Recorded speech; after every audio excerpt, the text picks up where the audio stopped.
Please remember the world that you are now seeing, for this natural world is in jeopardy, and even if you are willing to help put an end to what you are about to see, you may never be able to see the world in the same way again.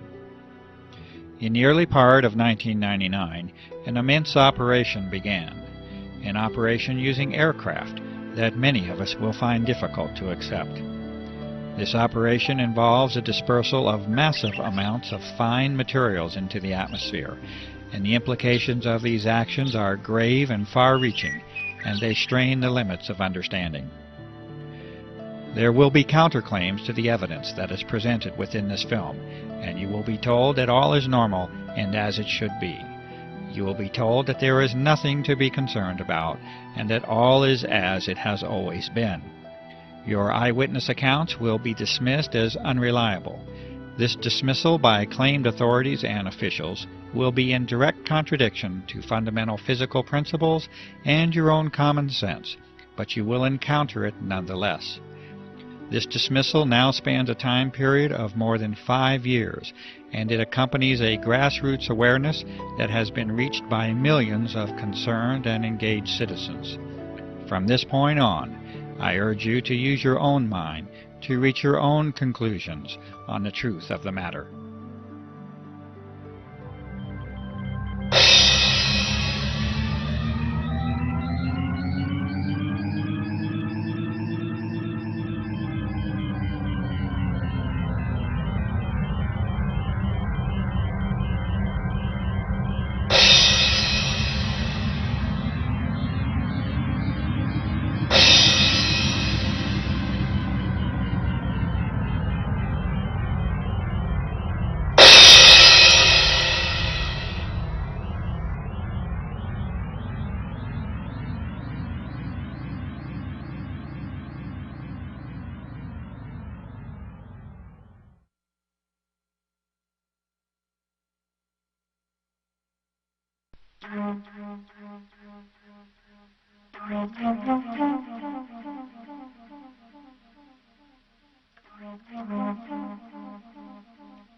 What you are seeing now is quite normal.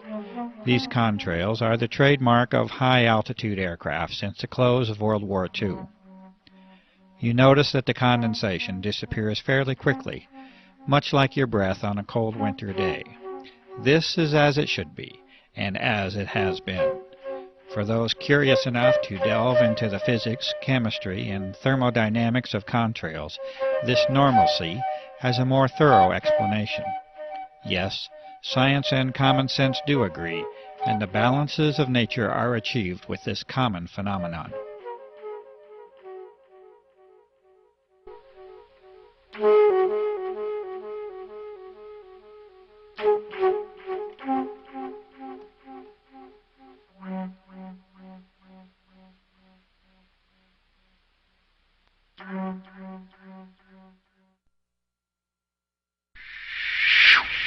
And now we must take a different turn, a turn to explore an unusual world that now surrounds us, and yet a world that many of us remain unaware of. The atmosphere of this planet has been changed, and you are now being introduced to one of the main causes of that change. The aircraft at the upper portion of the screen is leaving a normal contrail, and it vanishes as any trail of water vapor is expected to. But beneath it you see an aircraft emission that is stationary, thick, continuous, and persistent, and it must eventually be concluded that it is not primarily water vapor. The environmental conditions for each trail are not exceptionally different from one another, and yet the result and impact from each trail is entirely different. The only logical way this can occur is if the trails themselves are very different from one another, and indeed they are. The majority of the footage that you are now seeing has been filmed in the high desert regions of New Mexico. This is an arid environment with very low humidity levels. It is, in fact, a classic region for conventional contrail formation. Contrails themselves can and do form easily in a low humidity environment. In the past, the passing of a short-lived contrail in the high, clear desert sky was an innocuous and frequent occurrence. Cold and dry conditions, exactly those conditions that are normally found in the upper atmosphere, are extremely favorable to contrail formation. The humidity levels of the upper atmosphere are actually relatively low, and is one of the very reasons that most clouds occur in the middle of the troposphere, being the lower portion of our atmosphere up to an altitude of approximately 7 miles or so. As this examination of our atmosphere continues, we will be now required to consider 4 types of events or phenomena. In addition to the customary existence of clouds and contrails, we must now consider a new entry, that of the aerosol. An aerosol is a solid particle in suspension, either in a liquid or a gas, and in this case we are considering the atmosphere as the gas to study. The aerosols will manifest in 2 primary forms, as an aerosol emission from aircraft and as an aggregate or collection of aerosols in the atmosphere. A suitable term for this collection of aerosols is an aerosol bank. It is known now that the persistent trails that form the subject of this film are primarily solid in nature and origin, and that they are not predominantly water vapor. A brief explanation of cloud formation will help us to understand why this is so. Clouds, that is, normal clouds, require 2 fundamental elements to form, particles and moisture. Clouds are not suited to form in especially clean air. They require particulate matter, called condensation nuclei, that act as a base for water vapor to adhere to.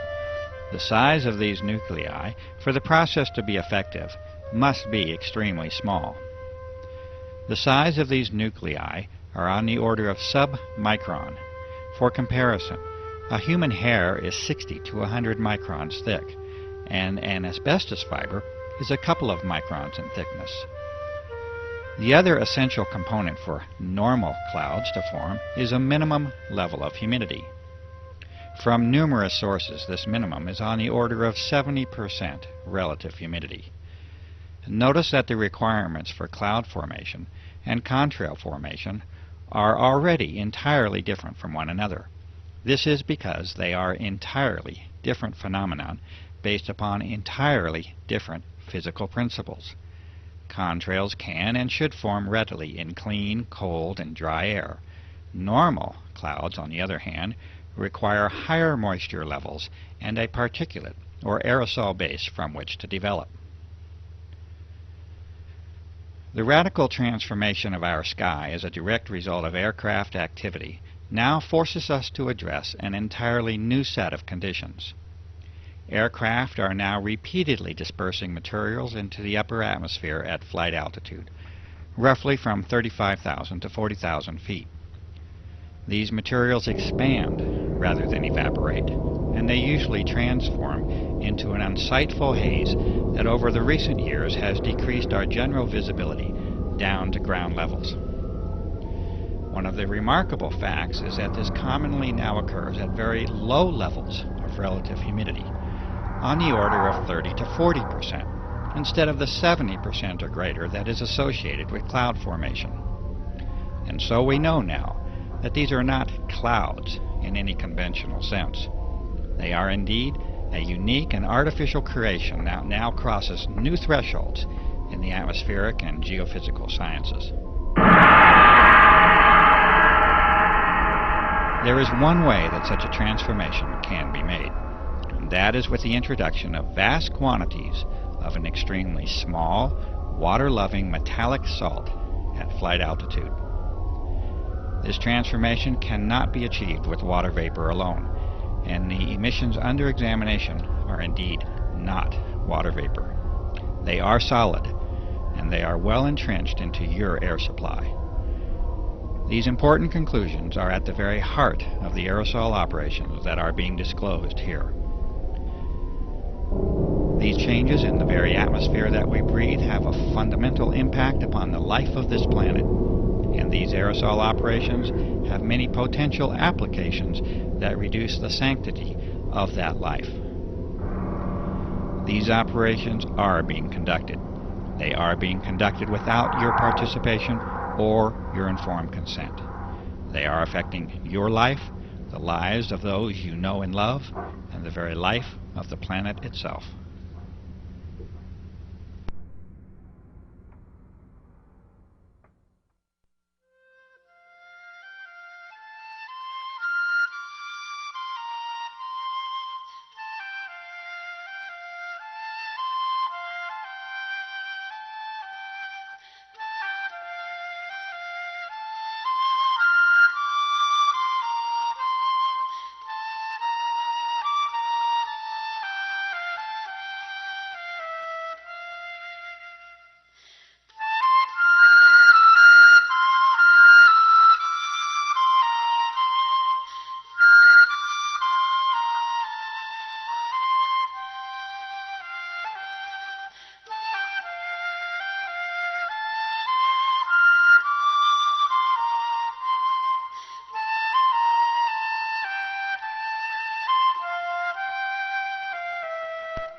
Try to remember the color blue, for once it was yours to see.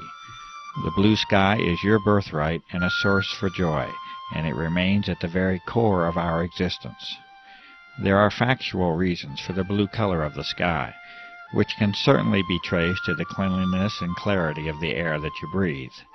But please do not lose the wonder of the sky itself, the magic and emotions that you have once shared with the earth in all of its glory. These are more than facts, reasons, and observations. They are the experiences and memories of life itself.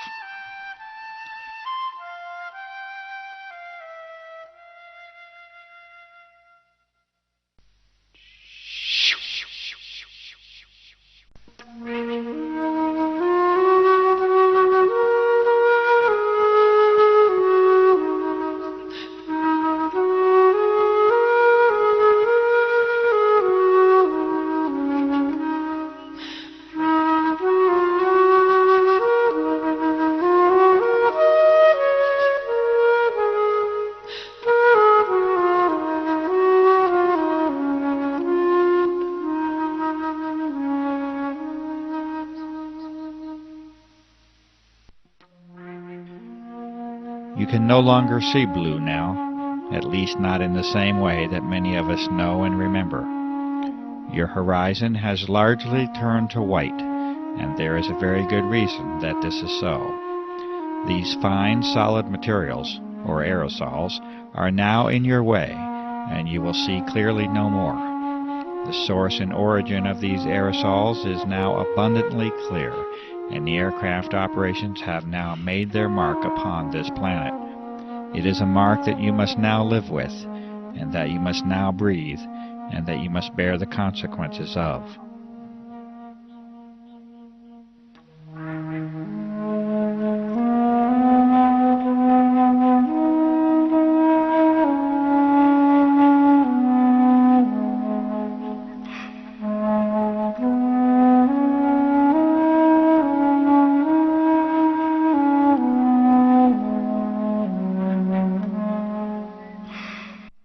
That is, unless we all become aware of the level of damage that has already been done, and unless we act together to reclaim our planet and its atmosphere.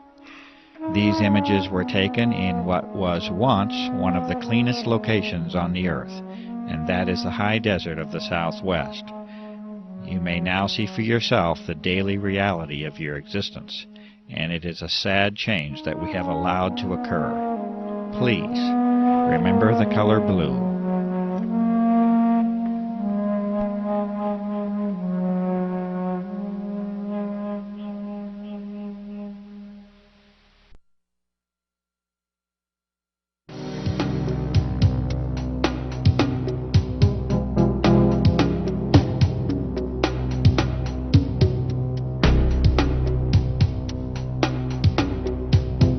In the early part of 1999, A website under the name of www.carnicom.com was created to call attention to the unusual events and effects surrounding aircraft activity over the southwestern desert skies of the United States. The developer of that site was a generally quiet and conservative former federal employee with no political or environmental notoriety. Within a matter of days, it was apparent that this site was immediately drawing attention from a broad host of high-level government and military agencies, defense contractors, research organizations, chemical and pharmaceutical companies, and health organizations. This interest was documented on this same site for a period of several months, by which time an obvious pattern of monitoring the developing research was apparent. Over the next few years, a glaring disparity had evolved. On one hand, a high level of monitoring of documentation, sampling methods, research, analysis, and disclosure efforts was now documented. On the other, a campaign of continuous dismissal of the significance of the issue and a refusal to investigate was conducted by those very same visitors. You are now seeing a small sample of these frequent visitors and monitoring agencies and companies, such as the Pentagon, multiple Air Force bases, the United States Senate, aircraft manufacturers, pharmaceutical and drug companies, national security, intelligence and emergency agencies, weapon and defense system contractors, research organizations, and the media. The United States Air Force is now on public record as declaring that the entire subject of this documentary is a hoax. This assertion was first made by Lieutenant Colonel Michael K. Gibson in August of 2000, when he stated that, quote, "The chemtrail hoax has been investigated and refuted by many established and accredited universities, scientific organizations, and major media publications." End quote. This assertion was later escalated when Colonel Walter M. Washabaugh in 2001 repeated verbatim the previous declaration. Colonel Washabaugh also did not opt to provide the detailed list of the refuting parties. Charles H. Taylor, North Carolina, from the House of Representatives, has stated in March of 2000, in a response to constituent concern, that he has been, quote, "informed by the Air Force that these chemtrails are nothing more than ordinary contrails," unquote. He also states that they pose no environmental hazard or risk to human health, and that we can be assured that he will continue to monitor this issue. Harold Halsness, from the Office of Secretary of Defense, and in response to a direct inquiry to former President of the United States, William Jefferson Clinton, in January of 2000, states that he is familiar with some of the reports on this issue, but that he finds them unsubstantiated by the facts. In addition, assurance is offered that there is certainly no cause for alarm.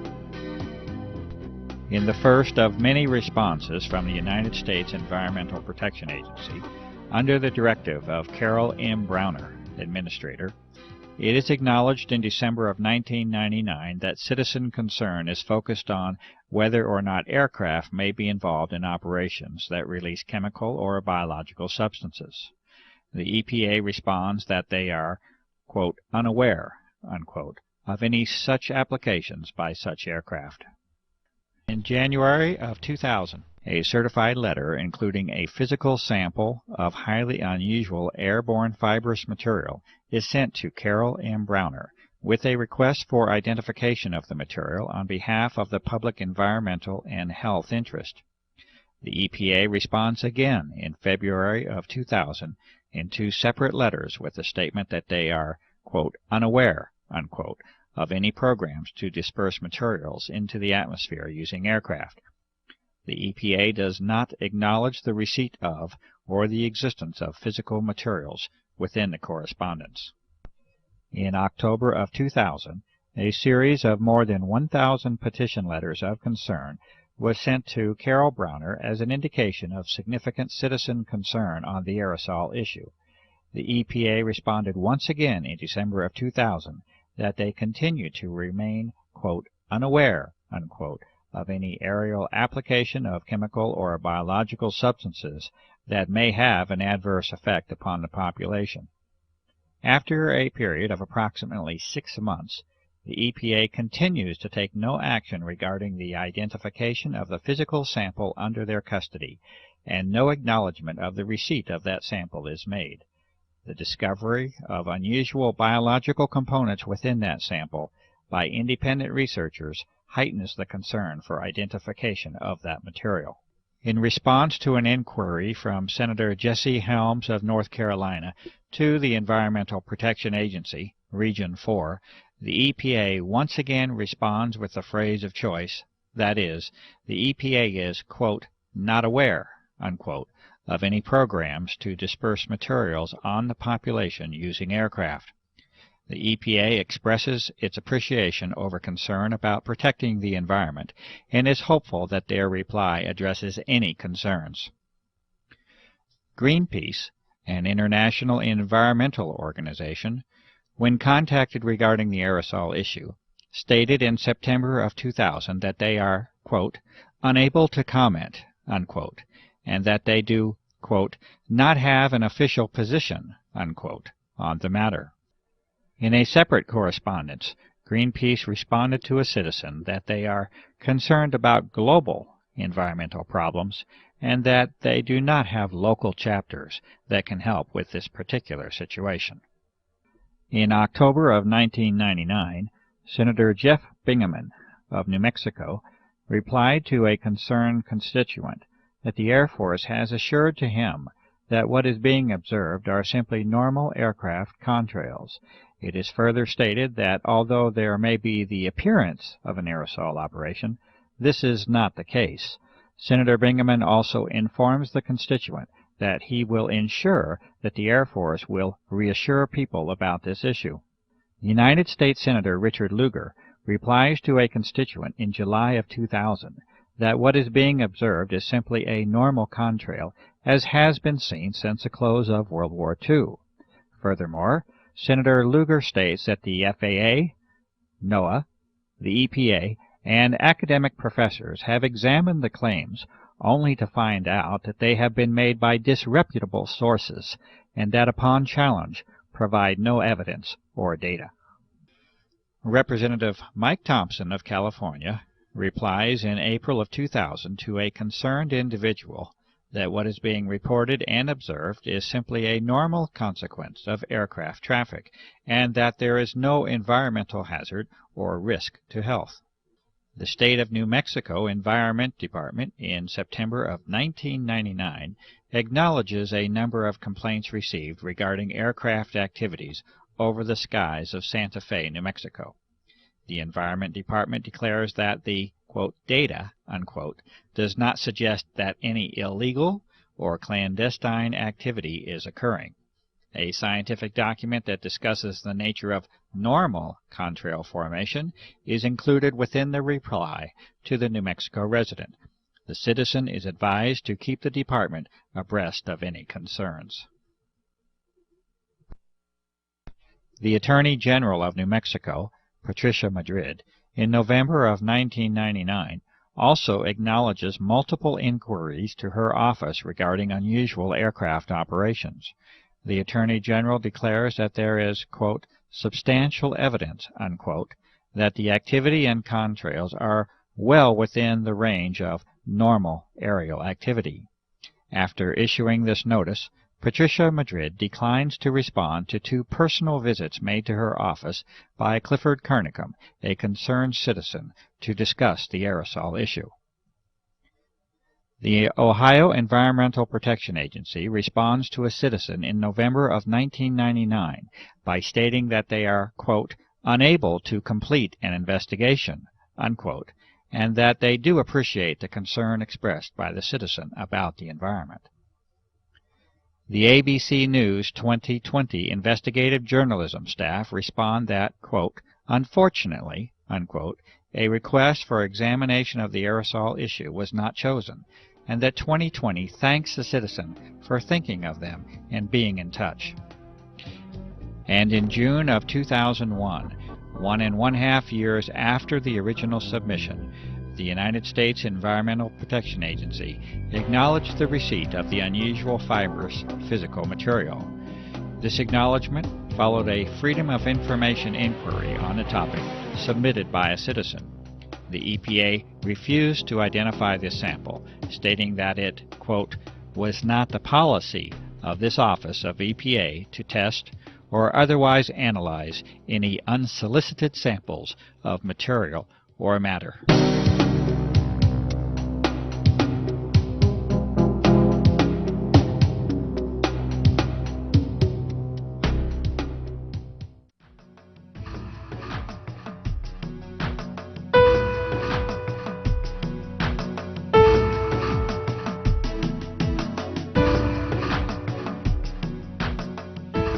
Since the beginning of 1999, a series of more than 36 scientific, physical, observational, and analytic methods have been used to examine the dramatic alteration of the atmosphere that has taken place.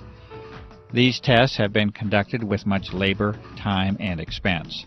They have been conducted with very limited resources and equipment, much of it requiring original construction, development, or modification.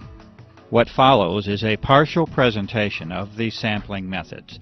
The diversity and thoroughness of examination is apparent in the work that has now spanned more than 5 years. The officials and authorities have not attempted to replicate these testing methods, at least not publicly. They have not reacted to the results in any formal fashion, and they have not tangibly responded to the many calls for public inquiry and investigation that have been made. The methods and results of all testing procedures are available on the website www.carnicom.com, and this research represents a substantial body of information that may be helpful in interpreting the designs and motivations behind the aerosol operations. Essentially, the method is one of reverse engineering for a global covert operation, and there is no limit to the work that remains to be done. These findings, conducted for more than 5 years, are offered to the public. These studies begin with an examination of contrails themselves, a very common and ordinary phenomenon involving the freezing of water vapor into ice and their subsequent dissipation through evaporation and mixing. Meteorological studies of contrail formation and cloud formation have been made. Visibility standards and their reduction from a maximum of 40 to 10 miles have been called to attention. A study of pH, or of acid and alkalinity level, of rainfall has been conducted by a network of concerned citizens across the country. Highly unusual statistical results are present in the vast majority of these studies. Telephotos have been captured in the earlier phase of operations that directly show emissions from aircraft that are in complete defiance of any normal contrail formation. These unusual emissions are not a result of environmental conditions.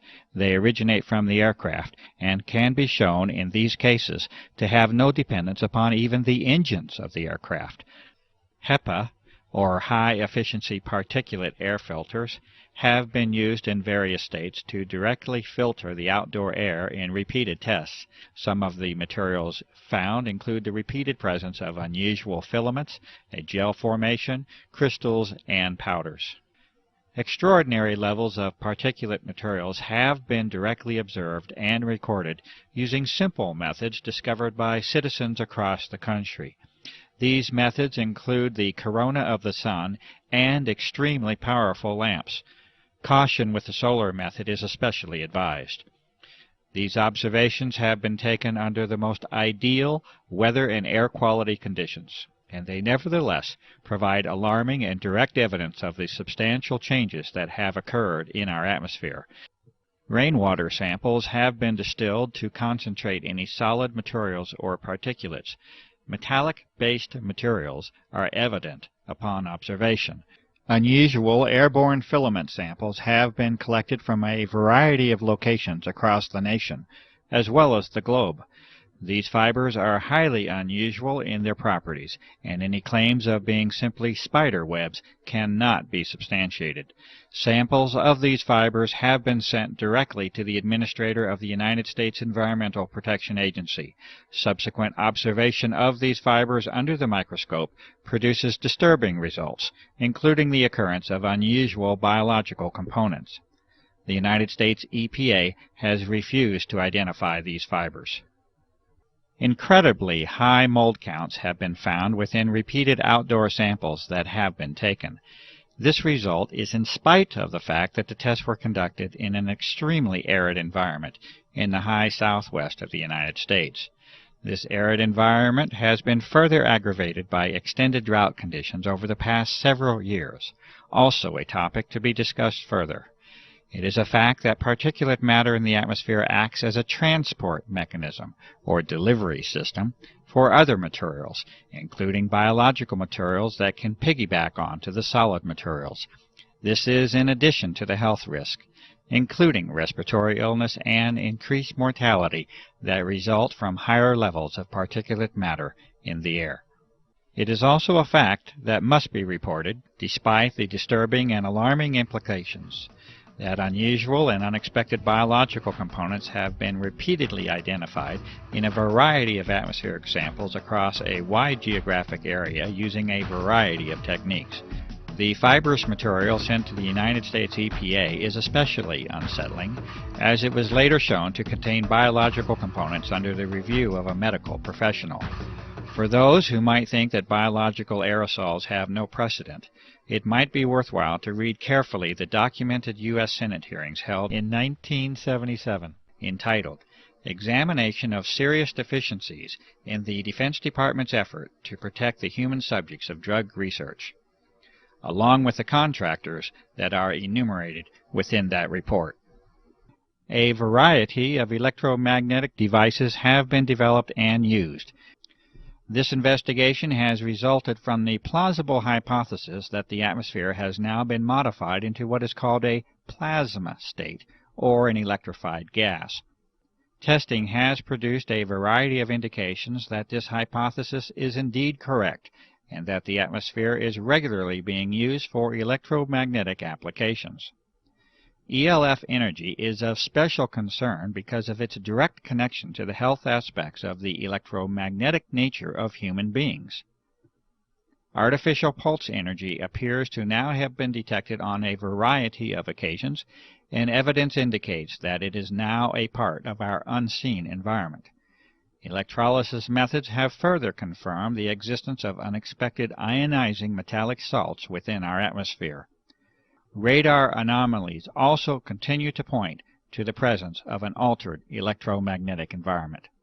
The testing and sampling methods and results that you have just witnessed are necessary due to the abject failure of the public environmental authorities to respond appropriately to the many requests for investigation that have been made by countless citizens.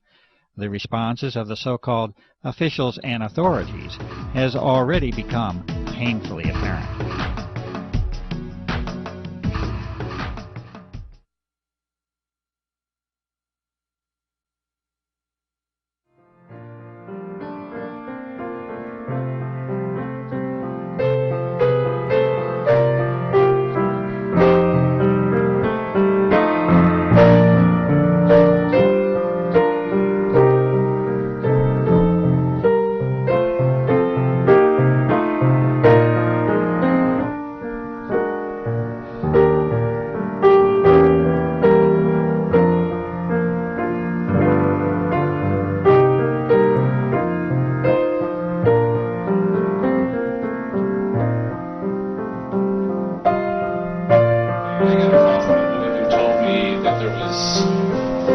jet spraying stuff in the air. I went outside, I looked out, it was in the morning, and lo and behold, there was, what I thought were contrails, numerous jets spraying, probably 4 or 5 jets. The contrails were not dissipating, they continued in the air, and I watched. Actually, I was horrified because I'd never seen anything like this before, as it continued all day long. And the result was, within a couple hours, the entire sky was totally blotted out with this messy white haze. I started documenting after I discovered that nobody was paying attention, and that even people who would look up and acknowledge that they see the same thing, they weren't at all concerned about it. They didn't think that it was anything of importance. And when I moved to Santa Fe, one of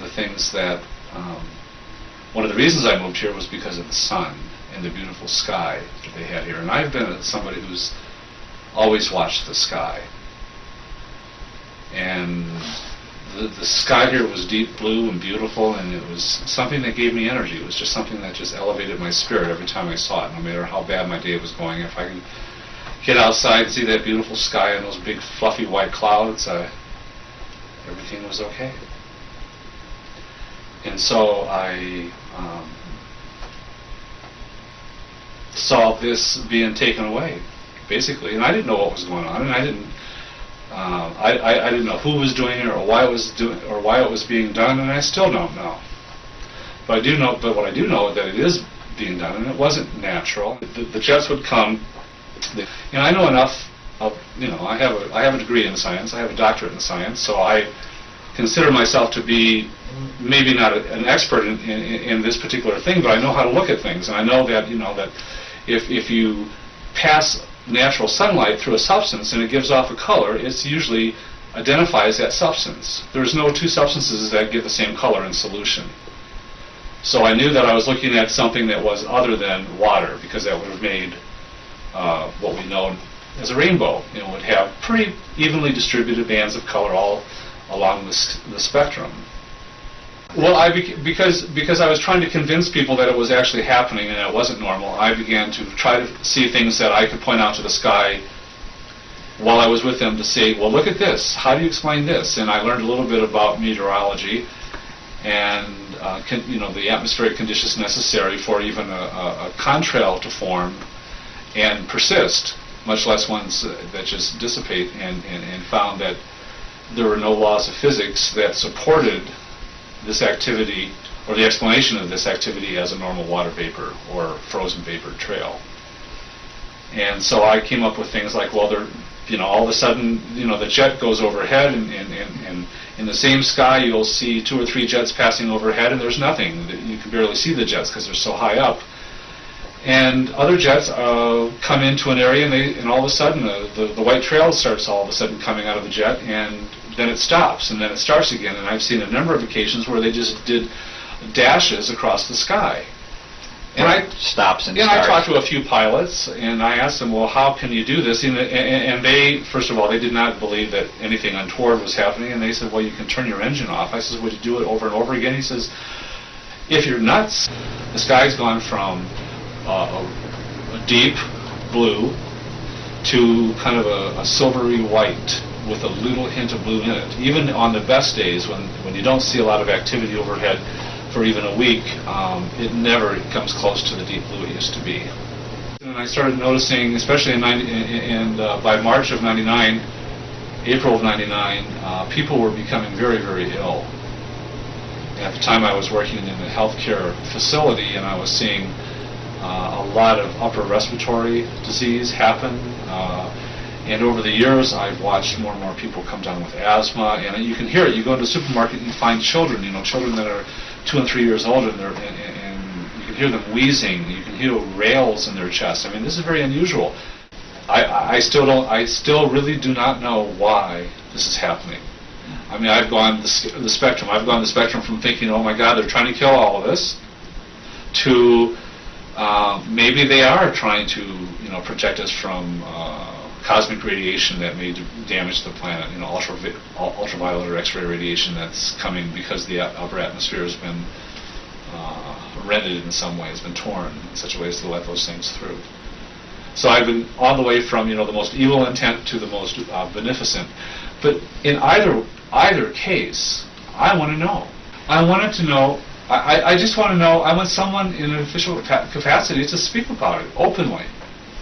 Because whenever something happens, and like I said, I've learned an awful lot about human beings through this process. Because I insist that this is happening, that this is real, and that it's not normal. that there's something happening, there's something under the table going on that's not being talked about, and yet it's happening in broad daylight, visibly. It's affecting everybody.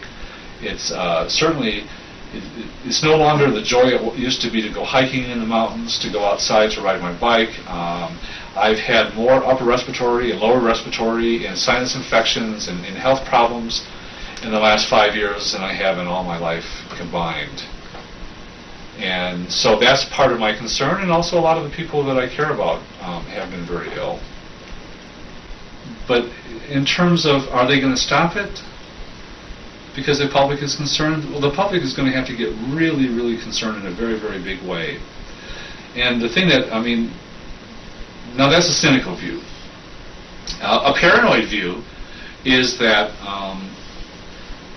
well, if the public does have a big outcry against this, well, we already know they can blatantly spray us with whatever the hell they please, and it could be, you know, they could put, you know, put us to sleep or something, you know, they could put something in, you know, some tranquilizers or something. We'd just be walking zombies. In a lot of ways, I think a lot of our population are walking zombies. I mean, the lack of, the general lack of the ability to think critically about anything outside of one's own personal life, safety, football games, is astounding to me. The hopeful view is that they're going to stop this at some point during my lifetime so that I can see blue skies again. And you know what? I've never ever had that feeling before until this started, that there's actually one thing I want to see before I die, and that is a really deep blue sky.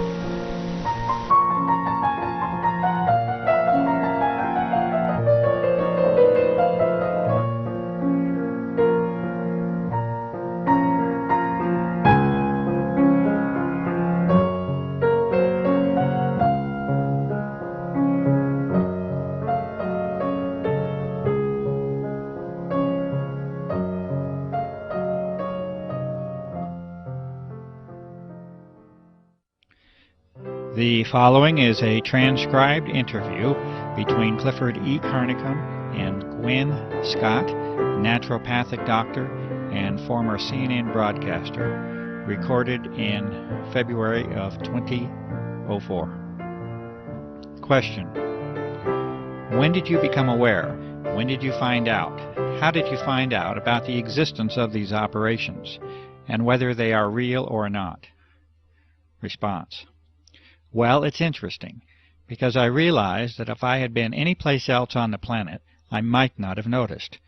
And so I am wondering how I ended up in the catbird seat to actually observe this operations.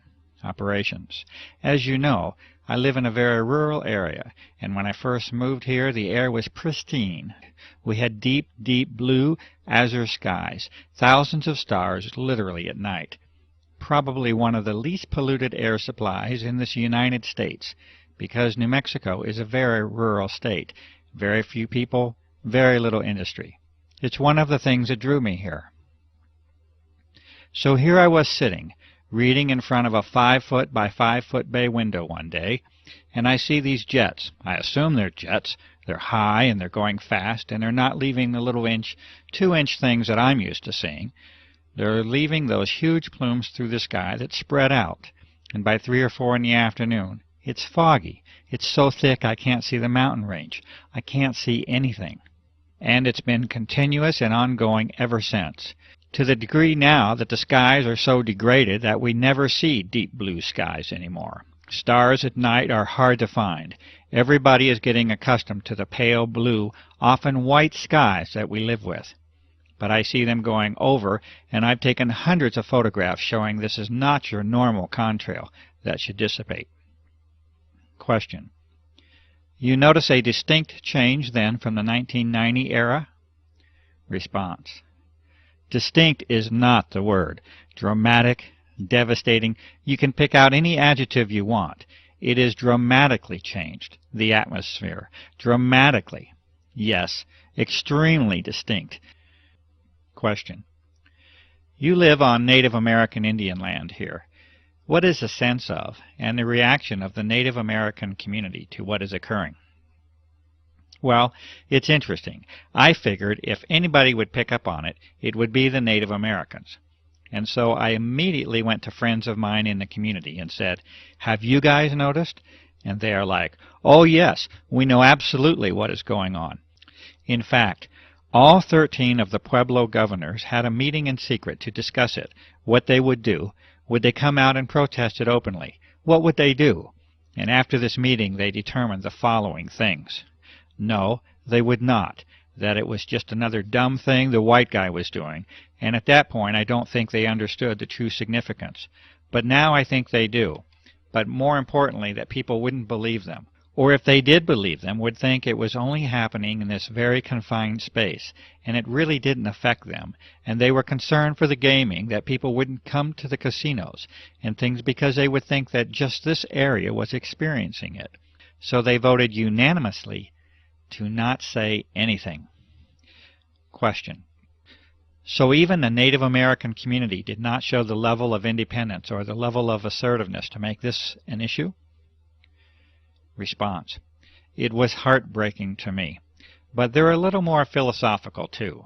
One of the medicine people that's a friend said to me, "You know, this has been prophesized. We call it the death winds. We always thought that it would be nuclear fallout, but maybe this is the death winds." They have a very skeptical view anyway of what the white man's intentions are. Comment. And with good cause. Response. And with good cause, and with history behind it. So, and they've also lost every battle, basically, they have fought that way. But I think as more and more of them get sick, and they are, there is maybe a wider awakening that this is really, really serious. Question. You have a background in the world of journalism, and specifically broadcast journalism. Can you talk a little bit about that background? And also the relationship of the media to what is occurring, what has failed, what has worked, any efforts that you have made to motivate the media to involve themselves in this, to cover this issue. Response. Yes, well, you and I are friends now, so you know that I was in broadcasting for 30 years. I worked for all 3 affiliated networks, ABC, NBC, CBS, in many of the larger markets, and I culminated my career as an anchor at CNN and Headline News. So the medicine part of me was kind of going along as my passion, and so I made my living and had my career as a broadcaster. And any free time I had was spent studying the medicine, because that was where my true heart lay. So I have over the years a lot of really good contacts in some pretty high places in the media. But I would imagine pretty much everybody watching this will know there has been dramatic changes in the media. Who owns the media? The quality of human now being attracted into the media. In other words, why are they there? When I started, it was mostly all print folk, and they kind of had to tell us, you know, come on, clean up your act. This is visual. But people were coming from the old school of journalistic, afflict the comfortable, and comfort the afflicted. And you are the watchdog, and you go for that story, and you never accept the official version, and on and on and on. Most of the media and information we get now is owned by only 3 companies. When they deregulated, the FCC deregulated, they allowed these huge, like AOL, Time Warner, to gobble up. So you've got these large entities controlling all the information, whether it's film, radio, okay. So the complexion has changed, and I would say the kind of person drawn into it, when it became a place where you could make a really good living, and people would go, "Oh, I know you, you're so-and-so." It drew people with different agendas. So you don't necessarily have the hardcore, old-fashioned, get the story. I don't care if my hair is a mess, I don't care if I'm dripping wet. There's a few out there still, but for the most part. So that's that. And yes, when this started, I called in every chip I ever had. I called a very good buddy at CNN, who really assigned most of the stories. He was very high, very interested. I sent him your website, a lot of your information. He was high, yay, yay, shut down, and I never did get an explanation. As you well know, I contacted some of our local media people. The main anchor on the local station wanted to do a story, we thought, and we shot a lot of video of the activity. In those days, it was very obvious. Now it's a little harder. You don't have the mornings where you have the deep blue sky, and then the afternoon. You get the pale blue-white sky if you're lucky. And as you well know, that story never aired. Comment. I would consider that a fairly serious dedicated effort by a media person, and yet we saw nothing come of it. Response. Nothing came of it. Exactly. As you well know, the USA Today, which is an international publication, did a story on it, but it was obviously with an agenda, basically poking fun at those goofy people who saw those things. I believe there was one or two credible people interviewed, but for the most part, the reporter started out with an agenda to sort of mock, make fun of those people who were seeing things in the sky. And if I had a dime for everybody else that they called, wrote, or begged, I could at least buy an ice cream cone. To no avail, just hitting a wall. Comment. And this was with all your connections. Response. This is with years of connections. It's unprecedented in my life. And I cannot name another story. People point to Watergate as this big watershed cover-up. I find that laughable. This, in my opinion, is the biggest story, and I approached many of my colleagues this way. This is the biggest story in recorded human history. You have an entire planet now covered with whatever by whoever, and nobody's even acknowledging it. What the heck is going on, and how come we don't know? Question. That's the question. What could explain that level of refusal? Response. A few things, okay? A few things, to be fair. Fear. I saw that. Fear. Because the folks that get it know who's doing it, and they're afraid. Okay? They know it's something bigger than them. They know all the possibilities of who is able to put planes in the sky. That many, every day, 24/7. It doesn't take a nuclear physicist to figure out that it's not the guy around the corner. This is big. Comment. So even the journalist has that threshold that they're unwilling to cross. Response. Oh yeah. Afraid. And the few that are left who do catch on to it and say, wow, I want to do this story, like we were just discussing. They hit a wall somewhere, and I'm never told where it is. I don't know if it's the news director, I don't know if it's the station manager, I don't know who. But they hit that brick wall, and it goes away.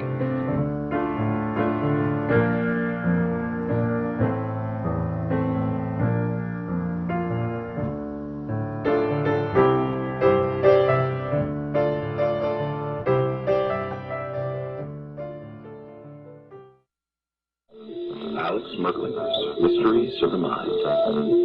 It is the world that has been pulled over your eyes. As you know, I've been a pilot for over 40 years. I've been flying. I stopped counting my hours at 3,500 hours, which is a fair amount. I've owned 7 airplanes in my life.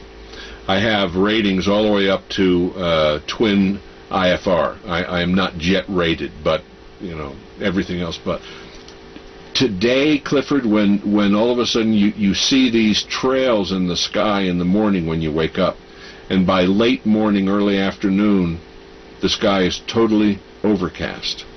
It is not natural. The government and other people say, oh, well, that's a contrail, condensation, contrail that all planes do at a certain altitude. And I said, you don't know what you're talking about. Yes, there are contrails. Go back to World War II, we had contrails, but they didn't last. This was, you know, in those days it was condensation of moisture, and then it dissipates after, I don't know, maybe depending on the altitude, maybe a minute, maybe a little over a minute, but around a minute, and it's gone. These things last all day long, unless there's a strong wind and it blows out of the way. Now it's gotten so bad, and I talk to people, as you know, all over the world, and it's happening almost every country that I'm aware of in the world. We have listeners in at least 50 countries that we know of, and people are always reporting back. If we get into a discussion or times that you have been on the show before, people come back and just report incredible experiences. They have a lot of respiratory problems. They never had that before. People are having a lot of sinus problems. They've never had that before. And it's always after they have been inundated with some of these sprays. You also asked about, how do people feel about it? They are extremely concerned because there seems to be something that is happening that is affecting them physically and in some cases even emotionally and psychologically. So there is a drastic change in what is happening around us in 5 years, 5.5 years. And people have never seen this or experienced this before.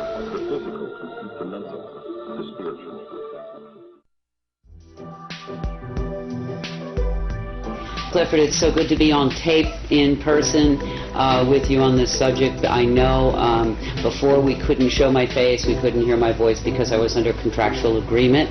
I'm no longer under that contractual agreement. So I can be here in person, and that feels good. And I thank you so much for translating my prior discussion with you on the media and all of that. But today what I'd really like to talk about is the medicine end, which is my passion, and my whole reason for being involved in this is to try to help people stay as well as they can stay given the givens. I also want to say something that's very important to my heart, is that I am deeply patriotic. That's all I really want to say. Never thought I'd live to be seeing these times. As you know, recently information was brought to us that's critical in terms of health.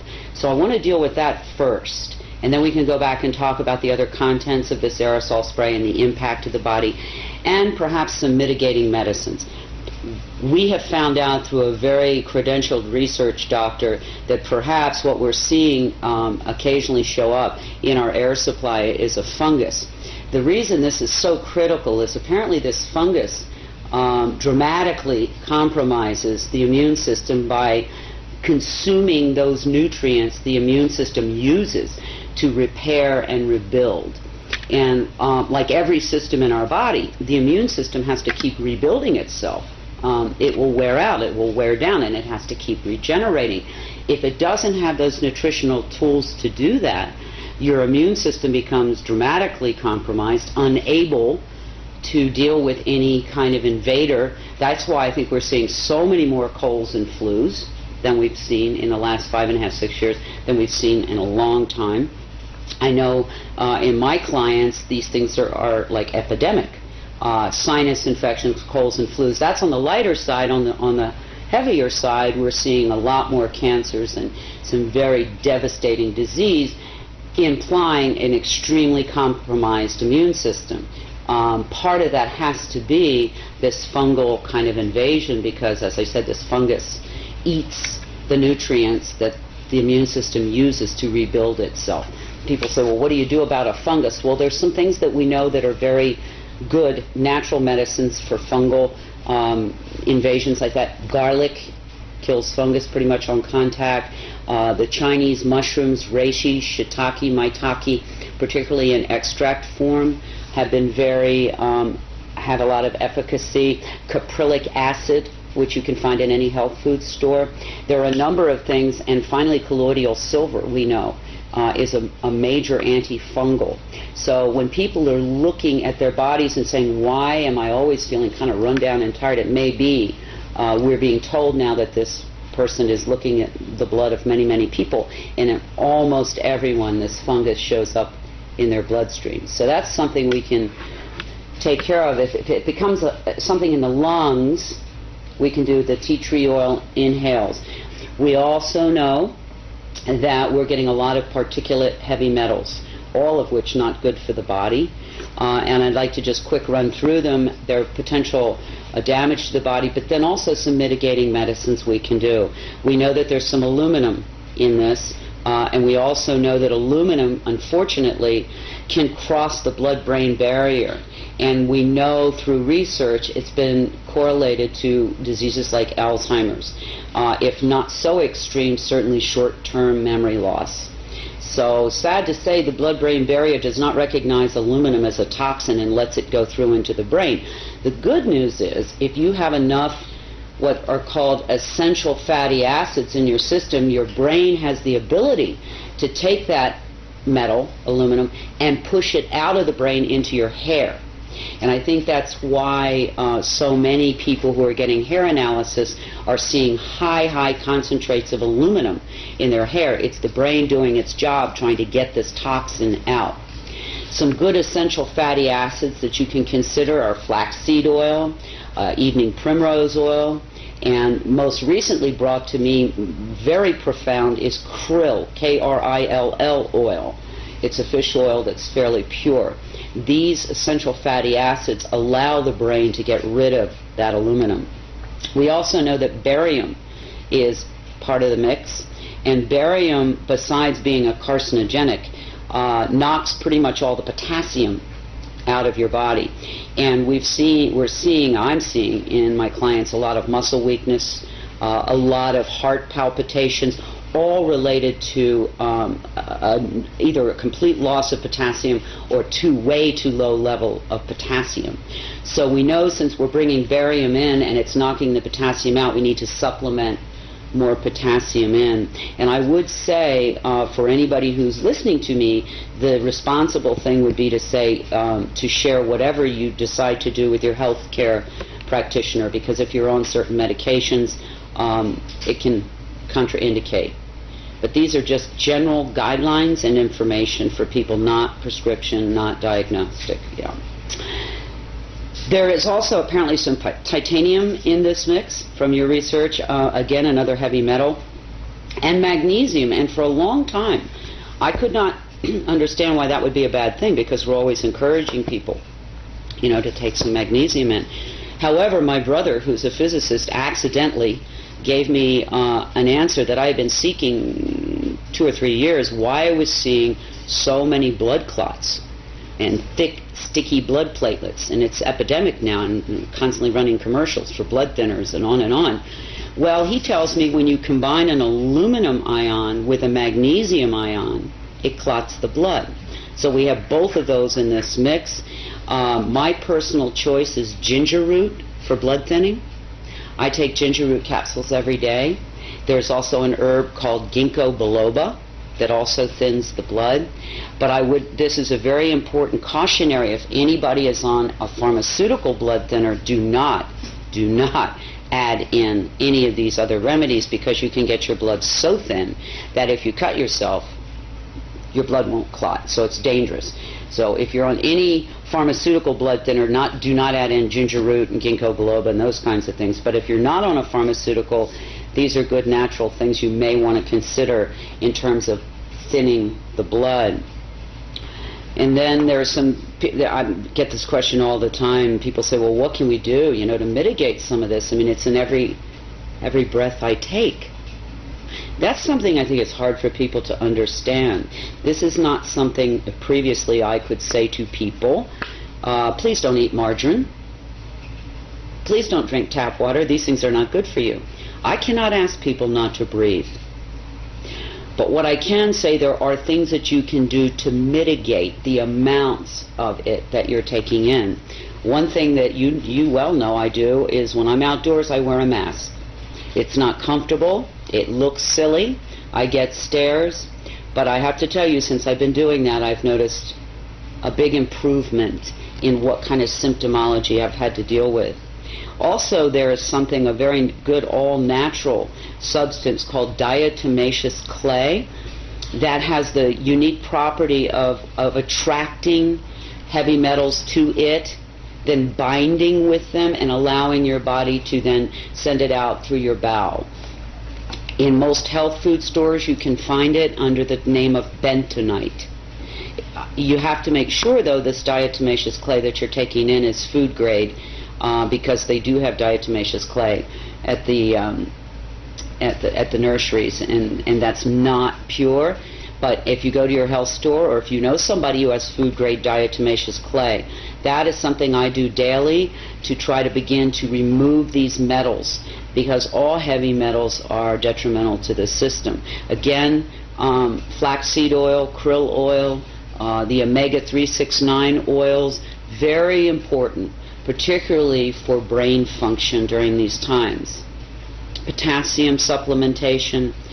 And another epidemic is sinus infections, and that colloidal silver nasal spray I use, and I've had a lot of friends use it, and it's very effective with helping to clean up those sinus infections caused, I'm sure, by all these particulates. I don't know if you know, one of the top respiratory specialists in the United States was recently on the Today Show. He's written a book called something about the breathing crisis in this country. And he told, I think it was Katie Kirk, I don't recall who was interviewing him, maybe Ann Curry, that death or mortality from respiratory disease had gone from number 8 5 years ago to almost number 3. That's huge. That means that the third leading cause of death now in this country is breathing. And one has to wonder what could have happened in 5 years to have created that kind of crisis, is the only word I can think of. So this is something that anybody who breathes, and I'm assuming that's anybody who might be seeing this documentary, needs to be concerned not only for themselves but everyone they love. This isn't like a firing squad where everybody goes down and you get to watch it at one time. This is a cumulative poisoning that will demonstrate in different people in different manners depending on how strong their immune system was to begin with, what their genetics are, and many other factors. So this is something that will demonstrate in a lot of different ways. You're not going to have, as I said, the firing squad effect, but what you will have is over time more and more debilitated people, more and more people who don't feel well, more and more younger people, which I'm seeing quite a bit of now, in their 20s, 30s, and 40s, with problems that we never saw in that age range, or rarely, I should say, saw. When this began 5.5, almost 6 years ago, 24/7, we know that maybe it's been going on however long, but the 24/7 heavy spraying, during that time, at the beginning I saw mostly older, frail people and infants suffering and leaving the planet. But now it's coming down the old chronological scale here. So we're dealing with people, teenagers, 20s, 30s, 40s, 50s, with a lot of debilitating problems. And I know in Albuquerque alone, 5-6 years ago, 6 to 8% of the children were diagnosed as asthmatic. Today, as of now, it's 70%. It's devastating. These are children. I would say to anybody listening, one of the first and most important things that you can do is start to eat your medicine. Get rid of the junk food, get rid of the empty food, get rid of the zapped food, and begin to eat, if you can, organic and free range. If you can, at least good, whole, pure food. Don't zap it in the microwave. That removes all the good digestive enzymes and many of the nutrients. So start with your diet, because your body is under an insult that it's probably never in the history of man, I don't think, seen before. And in order for you to stay healthy and those that you love, you've got to really begin to pay attention to what you're eating, the water that you're drinking. That's the first line of defense. I'd also encourage people to consider a good all-natural vitamin and mineral supplementation program, because, again, our bodies need every bit of help we can give them in these times. You know, it's interesting. One of the most frequently asked questions for those who are conscious and aware of this aerosol operation is, is this intended to harm us? And I can't answer that. I don't know. But what I can say is, do they know that it's harming us? Unequivocally they do at this point in time. And so one who lives in a free and democratic country would want to wonder, why would the people that we trust to care for us, keep us safe, allow this kind of thing to go on? I personally have gone way deep inside and had many sleepless nights, and can't come up with any plausible reason why you could, for any reason, harm so many people in such a dramatic way. And so I would say, if you are like me, you love this country, you're deeply patriotic, that take advantage of that freedom that we are given here in this beautiful land of democracy. Make your voice heard, ask for an explanation, ask for a discussion, so that we can determine if this is something we want in our air supply. We can't just keep ignoring it. It's not going to go away. It's just not going to go away unless people of consciousness and conscience decide to get up off the couch and do something. And they can decide what that something is. Because if they don't, as they watch the people around them and they look at their own health and they see the deterioration, they're going to have to wonder at some point, well, gosh, why didn't I do something when I could?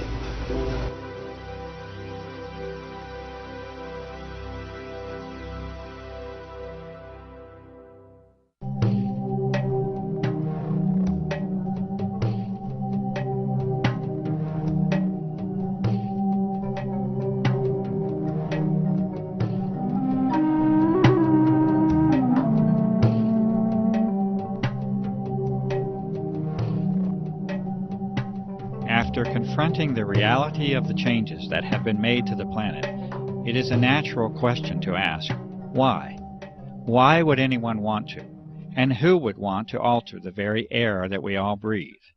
We may never know the true answers to these questions, as the evidence is now clear that the aerosol operations are a covert operation, an operation that is never to be openly discussed or disclosed using the traditional channels of a free and democratic society, an operation that will never ask for your consent or for your participation, and that will be conducted regardless of your concern.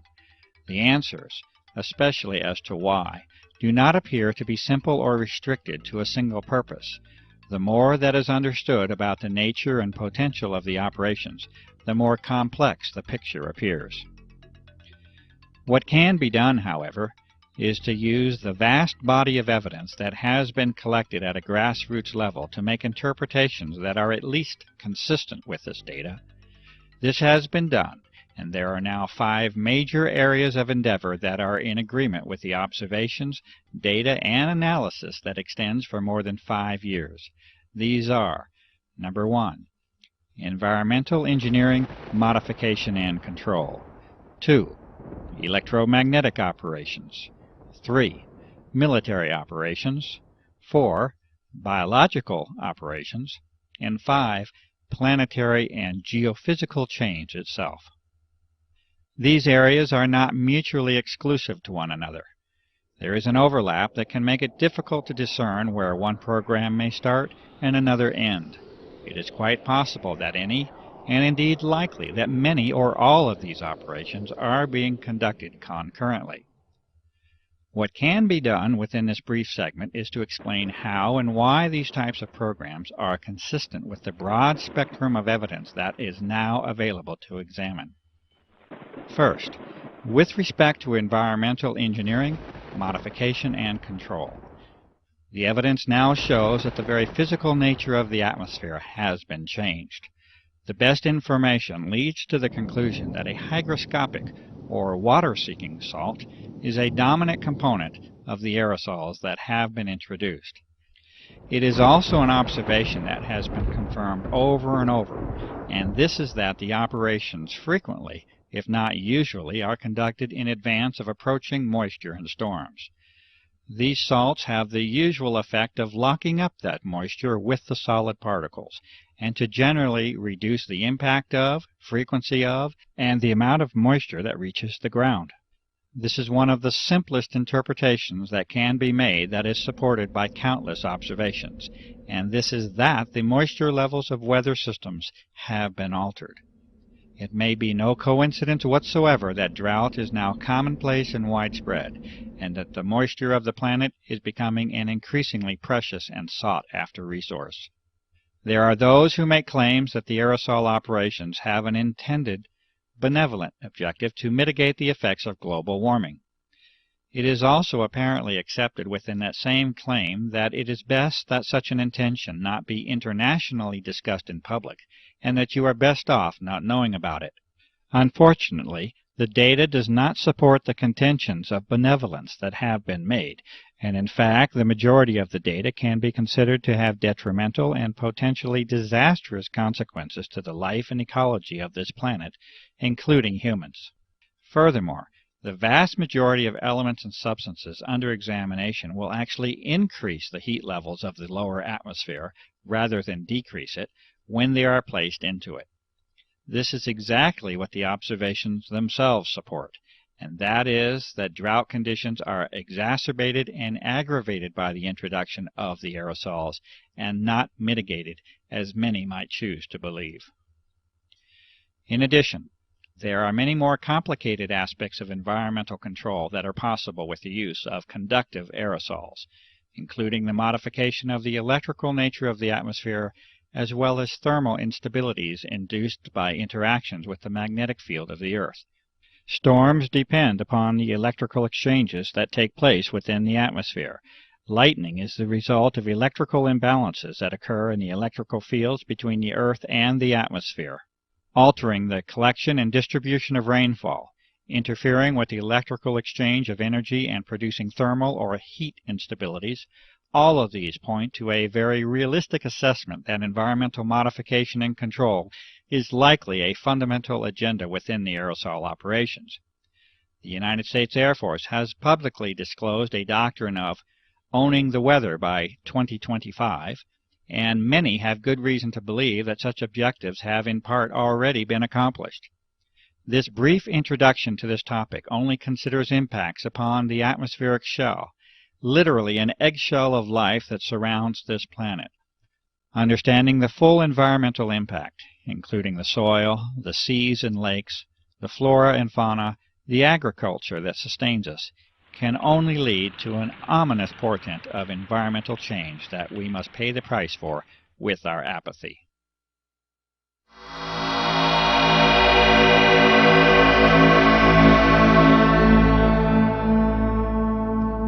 Not only are the moisture and heat characteristics of the atmosphere altered with the introduction of aerosols, but the electromagnetic properties have likely been changed as well. An ion is a charged electrical particle, and all of the data supports the claim that massive amounts of easily ionized particles are another important part of the grand geophysical picture. There are some elements that can actually become charged with the energy from ultraviolet light and even visible light in some cases. Barium is one such element that falls into this category. The implications of being able to modify the atmosphere electrically and magnetically are enormous, and a variety of physical methods that are used to transfer, manipulate, control, and propagate energy in that medium must then be considered. As an example of how a small change can produce a major effect, consider the following statement from Lancaster University in the United Kingdom on the topic of the ionosphere. Quote, "Although less than 1% of the upper atmosphere becomes ionized, the charged particles make the gas electrically conducting, which completely changes its characteristics. The ionosphere can carry electrical currents as well as reflect, deflect, and scatter radio waves." Unquote. What we see, therefore, is that a small change in the electrical properties of the atmosphere, be it the upper or now lower atmosphere, completely alters the way in which that shell around the Earth can be used. This concept introduces us to the topic of plasma physics, which may be more in the grasp of common understanding than might first be believed.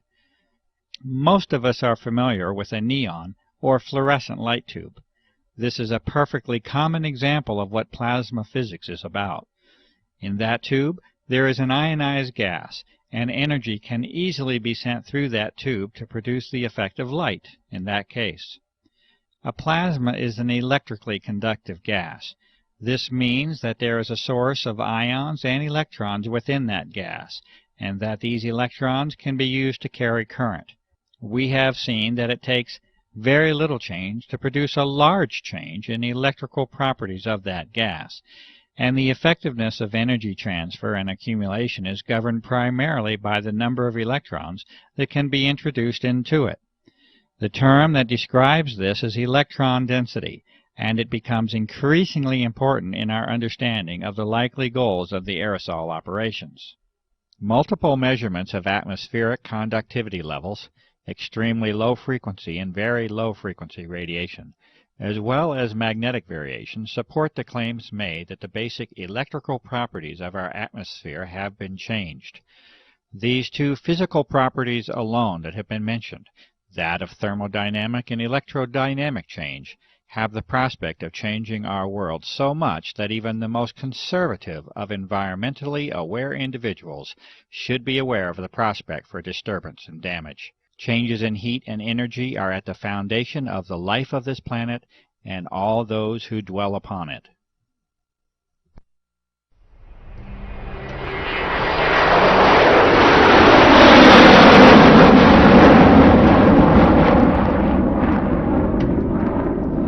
It is a necessary, logical, and natural extension to our discussion of applications to include the almost inevitable role the military assumes within them.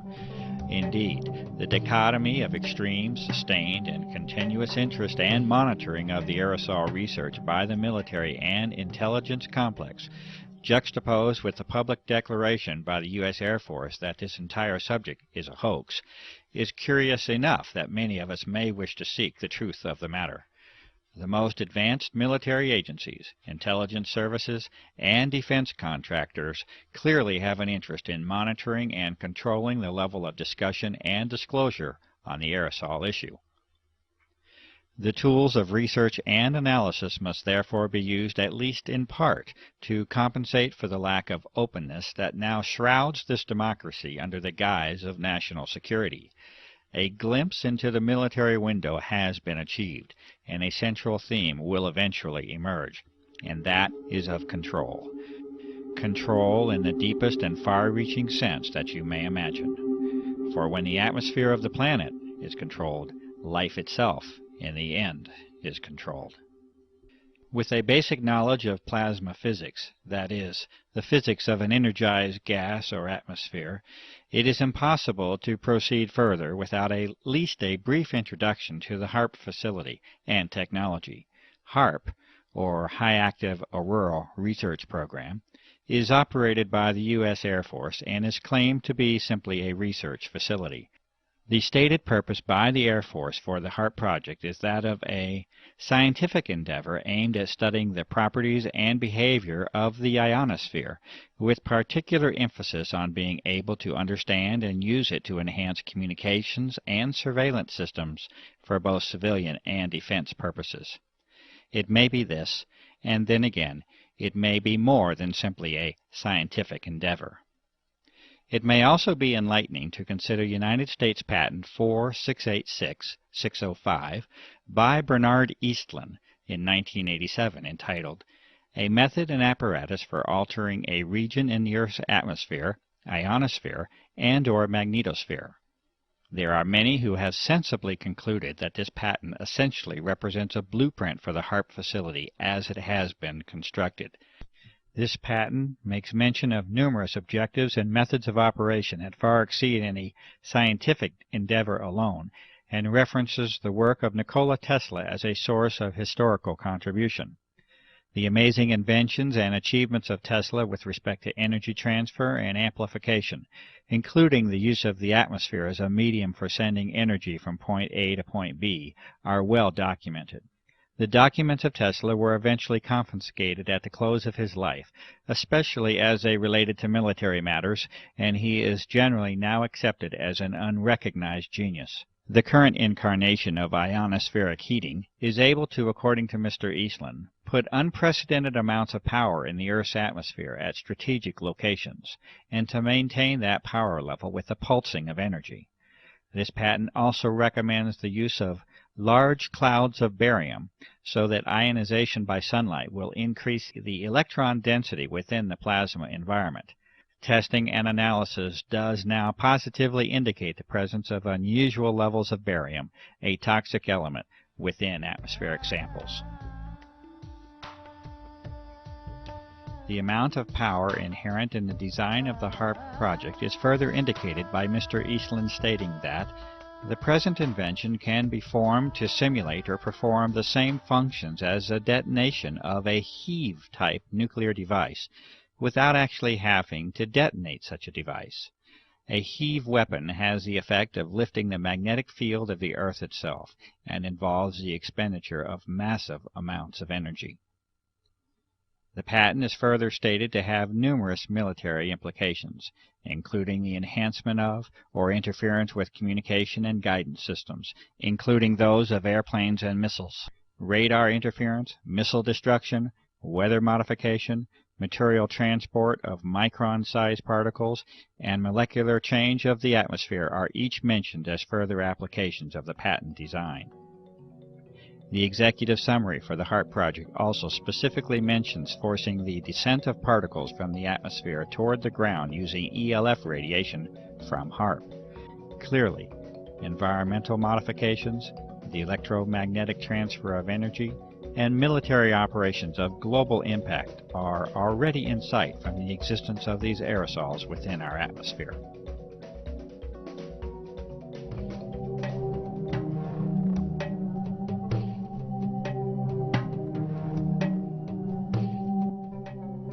In 1977, the United States Senate held hearings on the subject of biological testing by the Department of Defense on human subjects without their informed consent.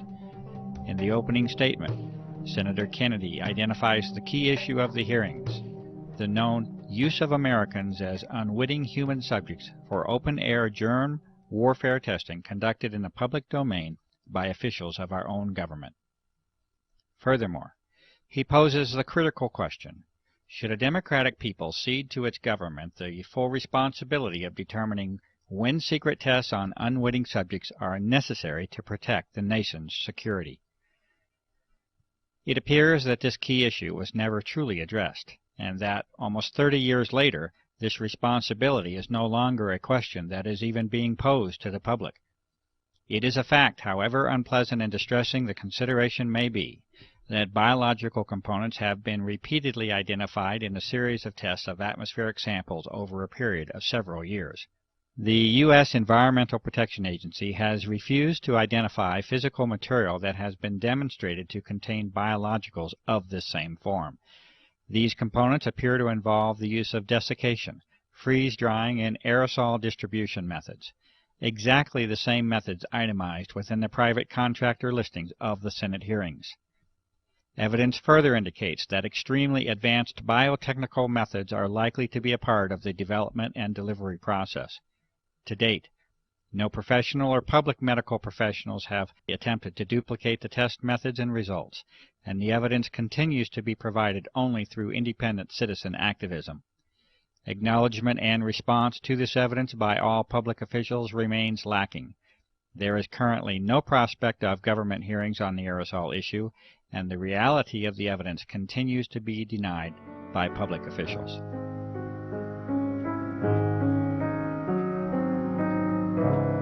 And lastly, although more conceptual in nature than our earlier discussion on environmental modification, electromagnetic, military, and biological aspects of the aerosol issue, it is not unreasonable to consider interactions with the Earth as a whole. It is not impossible that there may be connections between the energy levels of this altered plasma of the Earth and geophysical processes, including Earth changes. There has been increased attention in recent months by prestigious scientific organizations, mainstream media, and the Defense Department itself on dramatic Earth changes that are foreseen in a not-too-distant future. These discussions center on major climatic change and geophysical field changes, such as the magnetic field. Under disclosure is the likelihood that these changes occur much more rapidly than was previously supposed. It is at least a theoretical reality that a plasma sheath around the Earth can accumulate energy. This originates from the combination of increased electron density and low-frequency energy propagation. There are many questions that can be asked as to how and if this energy can be harnessed to affect the Earth. The many abnormal Earth changes already on the record during the recent years certainly offer a motive for examining the energy transfer between the Earth and the now altered atmosphere.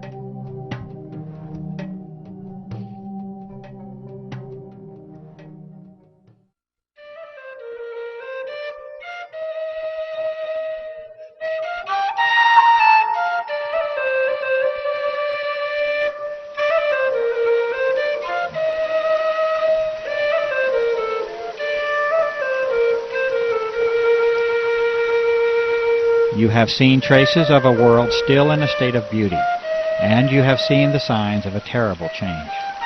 It will be for you to decide if the claims of this documentary are true or not. You have seen the distinctions between what mankind has known for decades to be in harmony with our surroundings, and that which is a product of our urge for technological supremacy over nature. You have seen a clear sky, this blue that was but is no more. The sky that has been taken away from us all.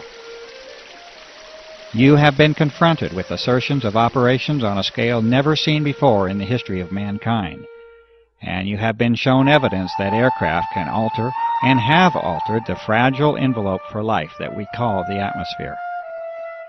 You have seen science and sampling applied to the problem over and over at the grassroots level. Numerous methods have been demonstrated that show artificial and deliberate modification of the atmosphere, including its chemical, thermal, electromagnetic, and physical properties. There are detrimental effects that can be anticipated and that have been observed as a result of these changes in our air, and we must all accept the consequences of the toxic environment that has been created. The health of our home and lives have been sacrificed in the search for dominion and control.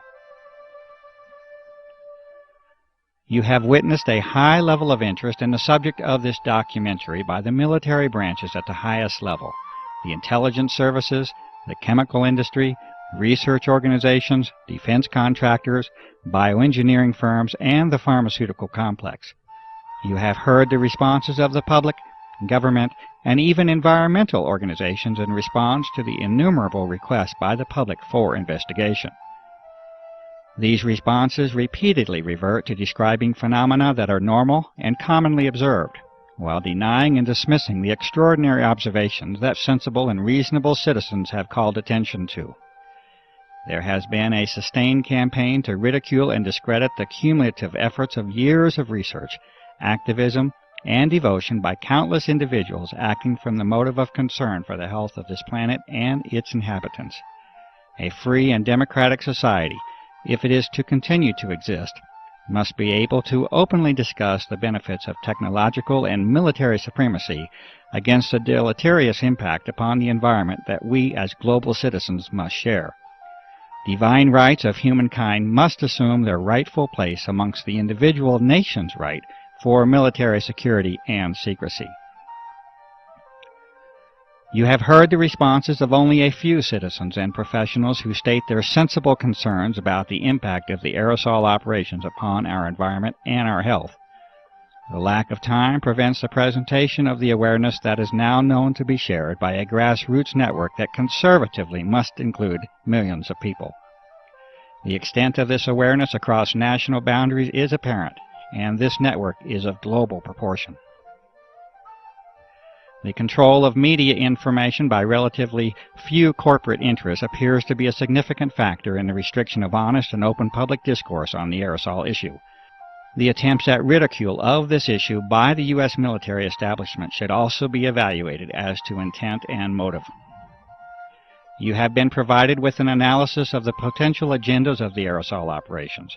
The conduct of environmental, military, electromagnetic, biological, and geophysical operations are each consistent with the vast body of information and evidence that has been accumulated over a period of more than 5 years. This result has been reached with the painstaking efforts of numerous citizens, researchers, and activists across the country and around the globe. Many of the operations under consideration would appear to regard the welfare of human beings, the life of this planet, and our environment as a low priority. Many people, having become convinced of the reality of these operations, will naturally ask the question, what can I do to help? It is also known from experience in history that many of these same individuals feel helpless and powerless after they confront the immensity and complexity of the operations. They also often become disillusioned after encountering the predictable and disingenuous responses of our public servants. It is also known that the traditional methods of dissent and activism are no longer working, and the political process is failing in a constitutional sense. Petitions have been signed and disregarded. Appeals for investigation are dismissed. Calls for media involvement lead to crafted articles of ridicule. Even the legitimacy of the voting process itself is in question. There is no comfortable, reassuring, and simple answer that can be given to you. This is the reality that we must face. It is expected that any success will eventually result from an enormous groundswell of grassroots activism and open public protest. At the current rate of progress, a timeline of decades can be projected before we reach the level of influence that is needed. The sober counter-reality is that the health of this planet is not likely to give us such a generous allowance of time. Our atmosphere is our lifeblood, and like the proverbial frog in the warming pot of water, we are acting obliviously to our own demise. You will have to use your talents and resources, your gift of life, to help this planet. The role of this researcher has been to give you the best information of what is believed to be the true nature of the aerosol operations. You will have to determine your role and exercise that role while you still have the opportunity to do so. If you are a professional, you must inquire into the ethics of your profession and answer the questions of public service that accompany it. If you are a citizen, you must participate. If you remain silent in the hope of preserving your freedom and security, you are almost certain to lose both. The doctor, the journalist, the scientist, the lawyer, the politician, the environmentalist, the activist, the author, the filmmaker, the fundraiser, the organizer. You must all assume your roles openly, publicly, and quickly to offer any real hope for our survival. I make this appeal to you. This documentary is a not-for-profit venture. It has been made with an appeal to you personally in mind. It may be freely copied in its entirety and distributed. No individual is permitted to distribute this documentary with a profit motive. It has been created for the benefit of the public. Please help us to restore and regain the world that you know can exist.